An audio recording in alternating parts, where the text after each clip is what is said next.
Hey, so after recording this entire video, I decided that I wanted to go back and make a little bit of an introduction to try and ward off any hateful comments that I might be getting. I love Pokemon. I want nothing but the best for this franchise. Keeping that in mind, I am going to be a little bit critical about some of the Pokemon games in this video. But hey, if you bought and enjoy those games, then I'm happy for you. And I mean, hey, I've made purchases in my life that weren't worth the amount of money that I paid for it. Just look at the sword that I bought like a decade ago. I've never once used it, and I'm not really sure why I bought it, but I mean $40 for a sword seemed like too good of a deal to pass up. Anyway, let's get to the video. We've got something serious to talk about today. We're talking about the death of a franchise that I hold very near and very dear to my own heart. Yeah, we're talking about Pokemon. Now I know what you're thinking, but wait a minute, Pokemon isn't dead, it's making more money than ever before. And yep, I sure can't argue with those numbers. Pokemon absolutely is not dead in the sense of product moved, sales made, or interest in the IP. No, it's dead in a way that matters far more, creatively. And I can remember the exact day when I believe anyway that the tombstone was set up. This is the day that Pokemon died forever. Well, maybe not forever. I do try to be forever the optimist, but yeah, I'll say it's not looking very good. So take a walk down memory lane with me as I recount this tragic tale. Let's get into what went wrong, what went well, and what led us to this. So to really understand all of the nuances of this story, and perhaps if we're lucky, even understand some of the motivations of our main characters, we're gonna have to go all the way back to the humble beginnings of what would grow up to become the most profitable IP in the known universe, also known as Pokémon. The first iteration of Pokémon were the games Pokémon Red and Pokémon Green, and they were released in Japan in 1996. This whole ordeal all started back in 1990 when the director for what would become Red and Green, Satoshi Tajiri, pitched this wacky idea of Pokemon to a bunch of Nintendo staff. And it was actually met with criticism and skepticism from almost all of the Nintendo staff present, except for one guy who saw the potential in this idea. That one guy was Shigeru Miyamoto, the creator of Mario and Donkey Kong and stuff. So Miyamoto convinced the company to take a shot on Pokemon, and soon after production would begin. And man, these games took as long to develop as AAA games nowadays. It took them 6 years to put this out. But I'm sure those late nights spent programming the game while blasting loud techno music to make the place feel like a club, as one of the two initial programmers, Junichi Masuda, said in an interview, were well worth it. Masuda also said that while working on the game, the team dreamed of being able to sell 1 million copies, and they never even initially thought of bringing it overseas. This is in part due to the fact that by the time the game was getting ready to release in 1996, the Game Boy was kind of old news. Masuda recalls people being surprised when they learned that the game was still releasing on the Game Boy, and predicting that it may not sell well because of it. Well, all of that was a bunch of hootenanny, huh? Looks like it was Christmas morning for Game Freak because their dreams of selling 1 million units came true in spades. Red, Blue, and Green sold 1.04 million units in just their first year out, and as of 2022, they've sold over 31 million units, which is just a crazy number for anything, really. And then in September of 1998, Pokemon came to the Americas in the form of Pokemon Red and Blue. They sold 4 million copies by the end of that year, and then it began. I was too young to really be able to remember anything at this time, but for the next couple years, the world was apparently just completely obsessed with these little goblins. One might even say enamored with them. This craze surrounding everything Pokemon related was dubbed Pokemania, and by the time it settled down, Pokemon would have made its mark on the world and established itself as the powerhouse of a franchise that it is today. So that's the first chapter of this story, the introduction of Pokemon to the world. After Pokemon expanded to every medium of profitable merchandising that you could imagine, from the anime to trading cards to plushies to toys to shower curtains. Well, to be honest, I don't know if these are from the 90s or early 2000s, but I would believe it. I've seen Ash and a Pikachu plastered onto every service I could possibly think of. So what did Game Freak decide to do to follow up on the unprecedented phenomenon that was Pokemon Red, Blue, and Green? Well, they did exactly the correct thing in what everyone wanted. Make another one, except this one just got 10 times bigger and better. And while maybe not quite 10 times, you get my drift. They gave the people what they wanted with the second generation of Pokemon games that were released just 3 years later in 1999 in Japan, or in 2000 in America, when they released Pokemon Gold and Silver. And man, the amount of improvements from Gen 1 to Gen 2 of Pokemon is crazy. Some of the cooler additions to the game, many of which became mainstays in the franchise, include, but are not limited to, 100 brand new Pokemon with a brand new map/region to explore, the Johto region. 2 whole new Pokemon types in Dark and Steel types. This is more than any other gen, even up to modern day, has added. Gendered Pokemon, Pokemon breeding, if that's your thing. Happiness levels, an internal clock with day and night cycles. And so in Gen 1, there wasn't special attack and special defense, there was just the special stat, and this changed in Gen 2. 2. Held items, Pokerus, weather, roaming legendaries, legendary Pokemon being on the game's box arts. And by the time Crystal version came around, players were able to pick a female character. Also animated sprites. Gold and Silver added shiny Pokemon. These were so cool back in the day. And last but not least, probably the best addition to any Pokemon game, an actual post-game. You see, once you beat all 8 gym leaders in the Elite Four of Johto, for the first and only time in the franchise, excluding the Gold and Silver remakes, you get to travel to another region. You get to go back to the Gen 1 region, Kanto, where all of the trainers are much higher leveled, and beat all 8 gym leaders over there for a total of 16 gym leaders. But that's not all. Oh no, after all that, you get to battle Red, the player character from the Gen 1 games, in one final epic battle. And even though it probably is, it really shouldn't be controversial to say that this is the single coolest moment a Pokemon game has ever had. You get to Mount Silver and see some asshole standing there, so naturally you go up to talk to him and he says nothing. You're met with a flurry of ellipses. And then you start to hear the dun,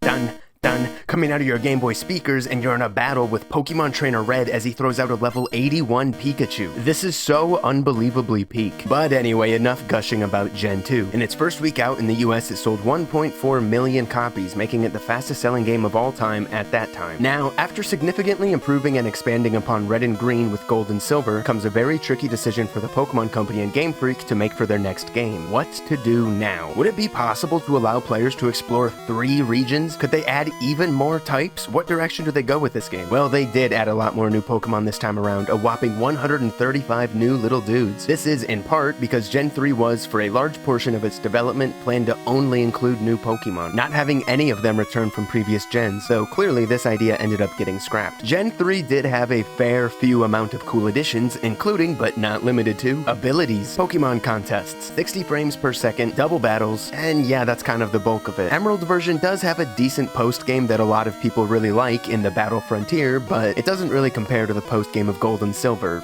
like, at all, in my opinion. And as I'm sure you've already guessed, Ruby and Sapphire did very well. They sold millions in their first few days on the market. Okay, so I'm not going to go into very much detail about the differences between every generation of Pokemon. That's a video for another day, and it's getting a little bit off topic. Though there are still a few somewhat major updates, such as the physical special move split in Gen 4, the fairy type in Gen 6, and so on. Anyway, at this point, after Gen 3 is released, Pokemon has firmly established itself as the juggernaut in the gaming industry that it is today. So, be Game Freak in the Pokemon Company. What do you do for the next generation of games, Gen 4? There is some very real wisdom in if it ain't broke, don't fix it. The transition from Gen 2 to Gen 3 was basically that phrase in a nutshell. Ruby and Sapphire was 90% the same adventure as the last 2 gens, except with quite a bit fewer new additions. And honestly, I really don't see that being a major issue, especially at the Gen 3 point. But somewhere from Gen 3 to the current Gen 9, every Pokemon game feeling so copy and pasted started to turn some people off from the franchise. I think what I hear most commonly is that it's somewhere between Gen 4's Diamond and Pearl and Gen 6's X and Y. And there is a pretty loud and pretty critical voice in the community about Pokemon games ever since they made the transition to home consoles with Sword and Shield. These games are riddled with problems ranging from frame rate issues, bugs, just horrible animations, and so on, to the point that I don't think it's even a hot take to say that Pokemon Black and White from 2010 on the Nintendo DS actually looks significantly better than modern day Pokemon, due to the fact that the pixel art style honestly holds up really well. I know a lot of people, myself included, who prefer the sprite art, especially while in Pokemon battles. Instead of having fully animated models of Pokemon standing around lifelessly, you had much more simply animated pixel art of your Pokemon that I think feels much more expressive. Anyway, I'm starting to ramble again. Let's get back to the day that Pokemon died. And yes, I remember the exact day like it was just yesterday. Let's go back to 2019. This is the year that mainline Pokemon games are making the jump from handheld consoles to home consoles with Pokemon Sword and Shield's Generation 9. Based solely on early looks at the game through trailers and whatnot, there was definitely a pretty loud crowd of people who were dissatisfied with the visual presentation of these games. I specifically remember the image of this tree making its rounds on Twitter and people pointing out that N64 games had better looking trees, and yeah, it was kind of true. Though most people were still on board the hype train and excited about Pokemon finally coming to home consoles. I mean, people probably didn't expect the game to look spectacularly visually anyway, right? So it wasn't a big deal to most. But then came an announcement about these games that would light the fan base on fire.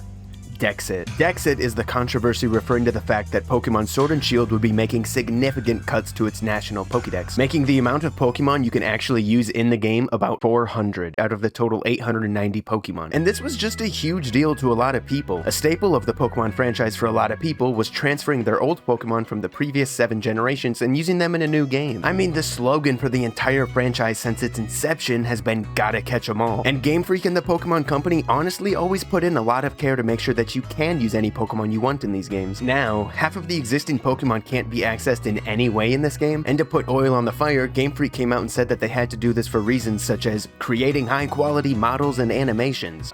Yeah, that was a lie. But now comes a critical day in this saga, November 7th, 2019, just 2 weeks before the November 15th launch date for Sword and Shield. This article came out, where an insider talks about how morale at Game Freak is at an all-time low. And I mean, yeah, everyone was shitting on these games at this point. It was just everywhere. And for perhaps the first time ever, there is some evidence that Game Freak is actually hearing this negativity and criticism, and they're not happy about it. Could these very moments be the budding of seeds of change? Could this controversy have enough of an impact on the larger Pokemon community so that the average consumer decides that they deserve better? That they shouldn't spend their money, or even more importantly, their precious time left on this earth playing through the slog that is the artistically and creatively drained battery of modern-day Pokemon? I felt that twinkle of hope in my heart for the next 2 weeks until Sword and Shield's release. And then came the opening weekend, where this shit outsold bread. The game sold 6 million copies during its opening weekend, even passing up Super Smash Bros. Ultimate as the fastest-selling game on the Nintendo Switch, and becoming the second best-selling game in the Pokemon franchise, right behind the games that started it all, Red and Blue. So I'm sure that morale at Game Freak went from an alleged all-time low to everyone in the office high-fiving each other and just absolutely ecstatic at the fact that they officially never have to put an ounce of effort into their Pokemon games ever again. Now, if I just sound like a crotchety old man complaining about the days of old Pokemon to you, then fair enough. Like I said, I try to be forever the optimist, and this would not be a very optimistic note to end this video on at all. So there are a few more seedlings of hope for this franchise that I want to run by you quick. First off is this game, Pokemon Legends Arceus. Honestly, I'm not sure if Legends Arceus should be considered a beacon of hope for the franchise or the harbinger of more mediocrity to come. Legends Arceus is the first mainline Pokemon game, I think, ever to do something different. It takes place long ago in the past, so the world actually feels kind of different. There are new battle mechanics, there are 3 starters from different gens that you get to pick from in the beginning. There are these Dark Souls-esque bosses, and yes, the word esque is doing a lot of heavy lifting in this statement, and it's just a full-on open-world game that plays very differently from past games. How you interact with Pokemon in the wild is completely revamped. You're going to be catching a lot of Pokemon in this game, and to do that, you just kind of sneak up on them and throw a Pokeball by like actually aiming and shit. It happens quickly, you feel extremely involved in the gameplay, and you move on to whatever you're doing next. Unlike previous Pokemon games where catching a wild Pokemon can be a relatively lengthy process. But Legends Arceus was far from, well, a good game. The story is mind-numbingly boring, the writing is mind-numbingly bland, and the open world is mind-numbingly barren. It's pretty hard to have a good game when it's collected this holy triforce of issues. Oh yeah, and graphically it's very underwhelming as well. And then later that same year when the newest gen of Pokemon games came out, Scarlet and Violet, they just completely ditched a lot of the cool stuff that Arceus started. So we're kind of back to where we started. There's been a lot of rumors about a new Legends game coming out, which I really hope is true. But moving on to the newest ray of hope I've seen for Pokemon, which honestly kind of came out of nowhere. It all started at Summer Games Fest 2023 when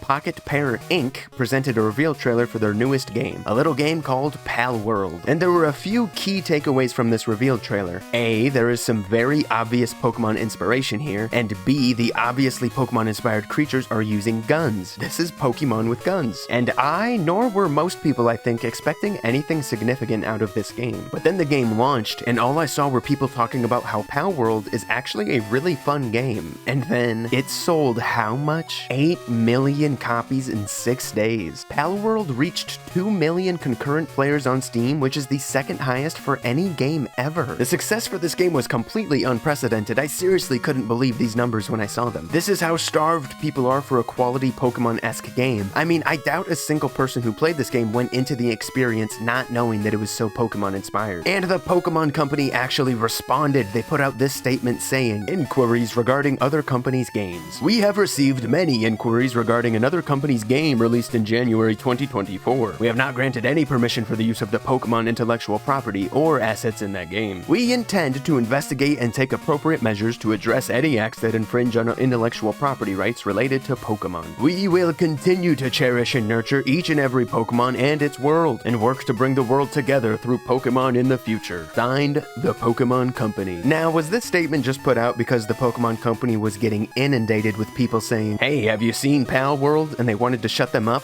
Maybe, I mean probably, but we at least know that they are seeing the insane numbers that Palworld is putting up and the high praise that it's receiving. And if these guys at the Pokemon Company and Game Freak can piece the puzzle together and realize that if this Joe Schmo game that ripped the shit off of the Pokemon franchise can see this level of success, just imagine the impact on the industry if the actual Pokemon franchise put out a quality, polished game with a larger budget and an extended development time using the Pokemon intellectual property. It could change everything. But hey, maybe that's just a pipe dream. A game pipe dream. Yeah, thanks for watching.